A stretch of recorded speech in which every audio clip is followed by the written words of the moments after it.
Bismillahirrahmanirrahim. Starting with the greatest name of Almighty Allah, who is Rahman and Rahim, who is the most merciful and the most beneficent. तो students, आप लोग जानते हो कि हमने 9th class की chemistry का 5th चैप्टर एंड कर लिया है और उसे हमने साथ साथ याद भी कर लिया। लेकिन आप लोगों ने इसी खुशी में मेरे चैनल को सब्सक्राइब नहीं किया अभी तक। चैनल को सब्सक्राइब करो और वीडियो को लाइक करो और वीडियो को उन बच्चों तक शेयर करो जो बच्चे फीस पे नहीं कर सकते, ताकि वो बच्चे भी तालीम हासिल करें और मुल्क के अच्छे फ्यूचर का सबब बने। ठीक है, उसके बाद आज जिस टॉपिक के बारे में हमने डिस्कस करना है वो है हमारी एक्सरसाइज के एमसीक्यूज। मैंने आप लोगों को हर वीडियो में यही बताता हूं और हर एक्सरसाइज के एमसीक्यूज में भी यही बात डिस्कस होती है कि जो केमिस्ट्री के एक्सरसाइज के एमसीक्यूज हैं वो 99% पेपर में आते हैं, वो आपके पेपर में 99% आएंगे। उसके बाद हमने क्या करना है, एक्सरसाइज के एमसीक्यूज को डिस्कस करना है। इसको अच्छे से कर लिया करो ताकि आप भी केमिस्ट्री में अच्छे मार्क्स हासिल कर सको। मेरे साथ आसान केमिस्ट्री पढ़ो और आसानी से केमिस्ट्री को सॉल्व करो। पहला क्वेश्चन वो कहता है the following reaction is an exothermic reaction. वो कहता है कि ये जो फॉलोइंग रिएक्शन है ना, ये एक्सोथर्मिक है, इससे हीट रिलीज हो रही है। लेकिन वो कहता क्या है, हमें पता है कि एक्सोथर्मिक रिएक्शन में बॉन्ड टूटते हैं और बॉन्ड टूटने के लिए हमें एनर्जी की जरूरत होती है। बॉन्ड तोड़ने के लिए हमें किस चीज की जरूरत होती है? एनर्जी की जरूरत होती है। वो कहता है from where does the energy come to break the bond of H2 and Cl2। वो कहता है कि हमें H2 का बॉन्ड तोड़ने के लिए और Cl2 का बॉन्ड तोड़ने के लिए एनर्जी कहां से आएगी। तो आप लोगों को रिएक्शंस के अंदर ही नजर आ रहा है कि सनलाइट लिखा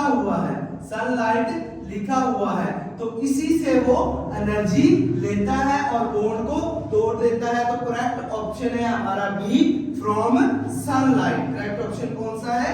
बी, फ्रॉम सनलाइट। बाकी ऑप्शन देख ले। By the collision between molecules नहीं है हमारे पास। फ्रॉम द सराउंडिंग नहीं है। By collision of molecule with the wall of container ये भी हमारे पास नहीं है। उसके बाद है हमारे पास सेकंड एमसीक्यू। सेकंड एमसीक्यू को पढ़ते हैं। Which of the following reaction has the least value of activation energy. अब हमें पता है कि एक्टिवेशन एनर्जी वो एनर्जी है जो किसी भी रिएक्शन को उसके एक मीडियम पॉइंट तक पहुंचने के लिए जरूरत होती है, जिसके बाद वो प्रोडक्ट में कन्वर्ट होना शुरू हो जाता है। वो एनर्जी जो उसे उस पॉइंट तक पहुंचाने के लिए चाहिए, उस एनर्जी को हम कहते हैं एक्टिवेशन एनर्जी। अब वो कहता है कि इनमें सबसे कम एनर्जी किसको चाहिए। हमें पता है कि कोवलेंट बॉन्ड को तोड़ने के लिए ज्यादा एनर्जी चाहिए, लेकिन आयनिक बॉन्ड को तोड़ने के लिए कम एनर्जी चाहिए। तो इसके H2O के दरमियान भी कोवलेंट बॉन्ड है, CO2 के दरमियान भी कोवलेंट बॉन्ड है, हाइड्रोजन आयोडाइड के दरमियान भी कोवलेंट बॉन्ड है। लेकिन जो हमारे पास NaCl, इसके दरमियान कौन सा बॉन्ड है? Ionic bond. तो इस रिएक्शन को सबसे कम एनर्जी चाहिए। किसके लिए? एक्टिवेशन एनर्जी सबसे कम इसी रिएक्शन को चाहिए। उसके बाद थर्ड एमसीक्यू है हमारे पास। Formation of which hydrogen halide from the element is an endothermic reaction. वो कहता है कि एंडोथर्मिक रिएक्शन जो है वो किस हाइड्रोजन हैलाइड की फॉर्मेशन होगी, किस एलिमेंट के अंदर। तो वो कहता है formation of which hydrogen halide from the elements is an endothermic reaction. इनमें से एंडोथर्मिक रिएक्शन कौन सा होगा? इनमें से HCl का होगा, HF का होगा, HBr का होगा या HI का होगा। तो हमारे पास हमें पता है कि जितना साइज बढ़ता जाता है वो हमें किसकी तरफ लेके जाता है? एंडोथर्मिक रिएक्शन की तरफ। तो हमारे पास जो हाइड्रोजन आयोडाइड है इसका साइज सबसे बड़ा है, तो हमारा करेक्ट आंसर है हाइड्रोजन आयोडाइड। और इसमें हमें क्या होगा? ये वही हाइड्रोजन हैलाइड है from the elements is an endothermic reaction. ये हमें कौन सा रिएक्शन देगा? एंडोथर्मिक। उसके बाद फोर्थ एमसीक्यू वो कहता है what are the product of anaerobic respiration. अभी हमने लास्ट लेक्चर के अंदर ही पढ़ा है एरोबिक एंड एनारोबिक रिस्पिरेशन। तो एनारोबिक रिस्पिरेशन के प्रोडक्ट्स क्या थे हमारे पास? ATP, ethanol and water. ATP, ethanol and water. उसके बाद फिफ्थ एमसीक्यूज है हमारे पास which reaction do you accept to be reversible. वो कहता है वो कौन सा रिएक्शन है जो रिवर्सिबल होगा। रिवर्सिबल रिएक्शन ऐसे रिएक्शन होते हैं जो रिएक्टेंट से प्रोडक्ट और प्रोडक्ट से रिएक्टेंट वापस बना देते हैं। तो ऐसे रिएक्टेंट में रिएक्टेंट और प्रोडक्ट की एनर्जी सेम होगी, वही रिएक्शन हमें रिवर्सिबल रिएक्शन देंगे, यानी कि रिएक्टेंट से प्रोडक्ट और प्रोडक्ट से दोबारा रिएक्टेंट बनाएंगे। ऑप्शन ए में देखो हमारे पास रिएक्टेंट की एनर्जी ज्यादा है प्रोडक्ट से। ऑप्शन बी में दोनों की एनर्जी बराबर है, तो ये हमारे पास इज द करेक्ट आंसर है। सी में हमारे पास प्रोडक्ट की एनर्जी ज्यादा है और डी में भी हमारे पास प्रोडक्ट की एनर्जी ज्यादा है। इसके बाद हमने 6 एमसीक्यूज को डिस्कस करना है। वो कहता है 6 एमसीक्यूज में what does it show a chemical reaction is exothermic. वो कहता है कि अगर कोई भी रिएक्शन है वो एक्सोथर्मिक है तो वो क्या शो करता है? उसमें हमारे पास ये चीज शो होती है कि हमारे पास एक वीक बॉन्ड टूटता है और प्रोडक्ट में एक स्ट्रॉन्ग बॉन्ड बन जाता है। क्या होता है? एक वीक बॉन्ड रिएक्टेंट में टूटता है और प्रोडक्ट एक स्टेबल और स्ट्रॉन्ग बॉन्ड बन जाता है। तो हमारे पास फर्स्ट ऑप्शन देखिए वो कहता है it shows the bond which break are weaker than those are formed. कहता है कि जो हमारे पास बॉन्ड टूट रहे हैं वो क्या है? वीकर है। जो बॉन्ड बढ़ रहे हैं वो क्या हमारे पास? स्ट्रॉन्गर है। सेकंड ऑप्शन में वो कहता है it shows the bond which break are stronger. ये तो हमारे पास गलत हो गया। हमने कहा है कि एक्सोथर्मिक वो रिएक्शन होगा जिसके अंदर वीक बॉन्ड ब्रेक होंगे, वीक बॉन्ड ब्रेक होंगे। तो A is the correct answer. C में देख लो exothermic nature of the reaction is not concerned with bond formation and breakage. Wrong है हमारे पास। ये फॉर्मेशन और ब्रेकेज में हमारे साथ कंसर्न करता है।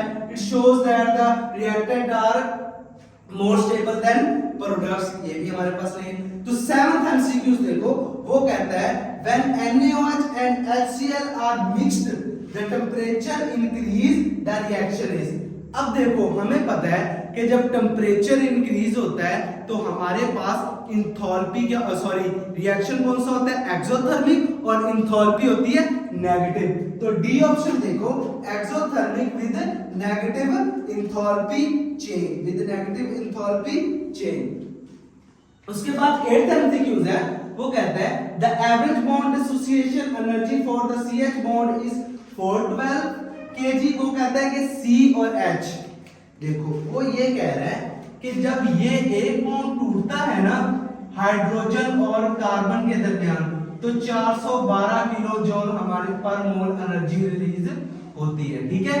Which of the following process will have enthalpy change close to 412। वो कहता है कि ये जो रिएक्शन दिया गया है ना इनमें से कौन सा ऐसा रिएक्शन है जो हमें 412 किलो वोल्ट पर मोल एनर्जी देगा, किलो जूल पर मोल एनर्जी देगा।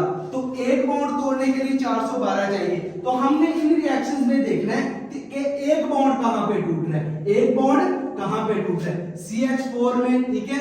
वो कहता है CH4 है हमारे पास। क्या करेंगे मैं आपको बताता हूं। देखो वो कहता है अब देखो CH4 का स्ट्रक्चर हमारे पास होता है ऐसे, 4 हाइड्रोजन है और दरमियान का। वो कहता है जब हम एक बॉन्ड को तोड़ेंगे ना, एक बॉन्ड को, तो 412 किलो जूल पर मोल एनर्जी रिलीज होगी हमारे पास। ठीक है। अब देखो कि डी ऑप्शन देखो इसमें क्या है? CH4 एक बॉन्ड टूट गया, हाइड्रोजन अलग हो गया और CH3 अलग हो गया। तो डी हमारे पास क्या है? Is the correct answer. D is the correct answer है हमारे पास। 9th एमसीक्यूज देखो वो क्या कह रहा है? 9th एमसीक्यूज में कह रहा है the average bond energy for single bond oxygen and double bond oxygen are 146 and 496 kilojoule per mole respectively. Find the enthalpy kilojoule per mole for the following reaction. अब देखो इस रिएक्शन के लिए हमने एनर्जी फाइंड करनी है। देखो वो कहता है कि H2 हाइड्रोजन पर ऑक्साइड H2O2 जब रिएक्ट करेंगे एक H2O बनेगा और हाफ ऑक्सीजन बनेगा। हमें पता है कि जब हमारे पास बॉन्ड टूटते हैं तो हमें एनर्जी की जरूरत होती है। बॉन्ड टूटते हैं तो हमें एनर्जी की जरूरत होती है, एनर्जी एब्जॉर्ब होती है, ठीक है। लेकिन जब बॉन्ड बनते हैं तो एनर्जी रिलीज होती है। यहाँ पे बॉन्ड बन रहे हैं, यहाँ पे बॉन्ड टूट रहे हैं, बन रहे हैं, तो इसमें क्या होगा कि एनर्जी रिलीज होगी, एक्सोथर्मिक रिएक्शन होगा और हमारे पास ये नेगेटिव में आएगा। तो हमें डायरेक्टली तौर पे पता चल गया कि A is the correct answer -102 kilo joule. Last MCQs अब हमने डिस्कस करना है, उसमें वो क्या कहता है, उसमें वो कहता है why does the following exothermic reaction not occur.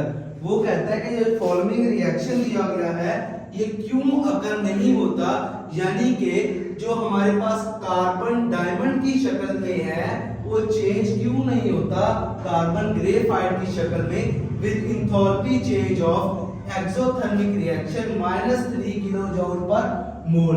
तो इसके लिए हमें पता है कोई भी जब रिएक्शन होता है तो उसको किस चीज की जरूरत होती है, एनर्जी की, और दूसरी बात उसको एक स्टेट से गुजरना पड़ता है जिसको हम कहते हैं, हमारे पास जो एनर्जी की जरूरत होती है एक्टिवेशन एनर्जी, तो उस एक्टिवेशन से एक मिडिल स्टेज से गुजरना पड़ता है।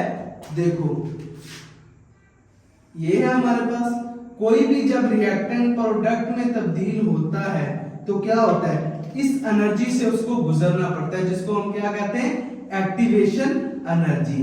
वो कहता है कि इस रिएक्शन में इतनी ज्यादा एक्टिवेशन एनर्जी चाहिए कि ये रिएक्टेंट प्रोडक्ट में तब्दील नहीं हो सकता क्योंकि इतनी एनर्जी हमारे पास नहीं है। तो इसका ऑप्शन है हमारे पास C option, the change from diamond to graphite has high activation energy. उम्मीद है दोस्तों आज के लेक्चर की आप लोगों को समझ आ गई होगी। आप लोगों ने चैनल को सब्सक्राइब करना है, वीडियो को लाइक करना है और वीडियो को उन बच्चों तक पहुंचा देना है जो बच्चे फीस पे नहीं कर सकते। चैनल को सब्सक्राइब कर दो।